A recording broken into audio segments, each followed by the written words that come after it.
So if you're ever looking for a list on what are the best plants for kids, odds are sunflowers are going to top that list. But we are going to include 10 reasons in this video, and I can almost guarantee you the last 5 are probably reasons you have not heard of before. So my number one reason for why they are great for kids is the fact that they are a novelty item. You can pop them into the ground with little to no care and you're going to get a flower. Whether it's a big flower, a small flower, sometimes you really never know what you're going to get, and that's also part of the fun. But they are so fast and easy to grow, and it's so easy for kids to participate with the sowing because of the size of the seed as well. It's very easy for little fingers to get that into the ground. Reason number 9 is that they are a pollinator superhouse. From bees and butterflies, in fact we actually have a little sweat bee, which is Toronto's native bee, on this one right now. Their height and their color makes it really easy for pollinators to be able to identify them and to access them, where certain other plants are a little bit harder for pollinators to find. Sunflowers are easy, and their flat face also makes it very easy for both butterflies and bees to walk along and land on and be able to do what they need to do with pollen. Reason number 8 is sunflower seeds. Depending on the variety that you grow, some are definitely going to be better for eating than others, some are going to be better for bird seed than others, and some really aren't going to offer you much in the way of seeds, or usable seeds rather.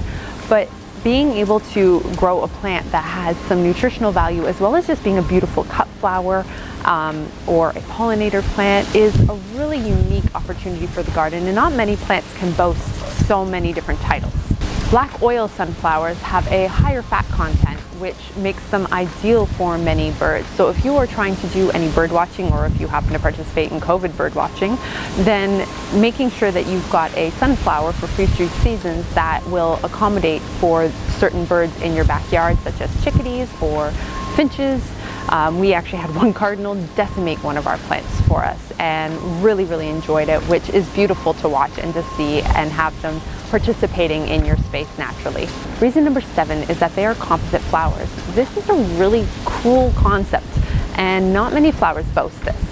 So the outer part with the bigger, broader petals is one part of the flower, and then each of the little spots above a seed is a flower in and of itself. Now, one of those internet falsehoods is that sunflowers will turn into itself when the weather is gray or overcast, and they conserve energy that way. Now, in my experience, this is not at all true, but what I have noticed in my space is that when it does become overcast or it rains, these outer petals will close up around the inner petals, creating almost a canopy, and this allows the pollinators to continue working and give them a place to shelter when many other plants would close up completely and just become inaccessible to other plants. So having that composite flower is a really unique opportunity for the environment around it beyond just what the plant looks like. Reason number 6 is kind of touching on that last point with phototropism. Sunflowers are known to follow the sun. So you will notice that they will start facing the east and they will end up facing the west. Once they have their full head and it's in bloom and full of seeds, you're not going to have them performing this to the same degree. They may still turn a little bit, but their heads just get far too heavy. And that's another reason why they can't physically turn around to face each other and do this conserve energy thing. So instead, you'll notice that before they bloom, so when they're more in this little head shape here, that they will start facing one way and they will rotate with the sun. Reason number 5 is the Fibonacci sequence. This is something that creeps up in nature all the time, whether it's in a wave or a sunflower, and it is a beautiful sequence and is the perfect example of balance. It's a really nice way to show maybe an older child forms of math in nature, and being able to really let them have a hands-on tactile way to experience that and it not just be numbers on a page. Reason number 4 is cultural significance.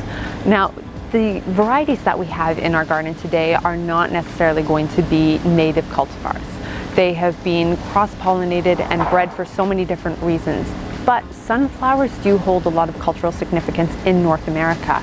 They were originally a native species here, and they were used by many indigenous people for so many different reasons. So having a hands-on example, once again, to be able to teach your child about culture and history and the environment around them is a really nice way to be able to connect them to the people that came before and different impacts that they had on the way that culture has developed to today, whether that be trade or bartering with foreign countries, and the way that things have been developed from getting a plant from one country to another.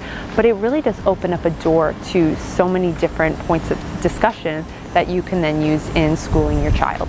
So reason number 3 is that the pith of the sunflower is 10 times lighter than cork. It's a fun fact. And it's also used apparently in the manufacturing of life jackets. So beyond being a crop for seeds and for edibles for humans and for its beautiful face and pollinator, you can also use different parts of the sunflower for different projects and different applications in manufacturing. Reason number 2 is that all parts of the sunflower are usable, whether it is the flower, the seeds, the back of it. I will link a video below that I had found recently for a recipe to actually eat the head of the sunflower once you've harvested seeds, or you're using the stem and even the roots. All parts of it are both edible and usable. And reason number 1 is artwork and its role in artwork. It has been used for centuries and has been depicted across many different genres of art and is still used today in both prints and art in many different mediums. And if you have a kid that's also interested in art, beyond just pointing out how others have used it, you can actually paint with the sunflowers. So it can also be a really fun project once you've harvested the seeds and the flowers spent, to then use a really different sort of paintbrush, whether you're using the stem or your head, and it's going to have little speckling bits and smushy bits, but it can be really fun to get your hands on and get some learning involved in that as well. So I hope that you include sunflowers in your next garden space for kids. And if you want to see what other plants we would recommend for child development and for gardens for kids, make sure to click this video here and it will show you our other options there. Thanks for watching.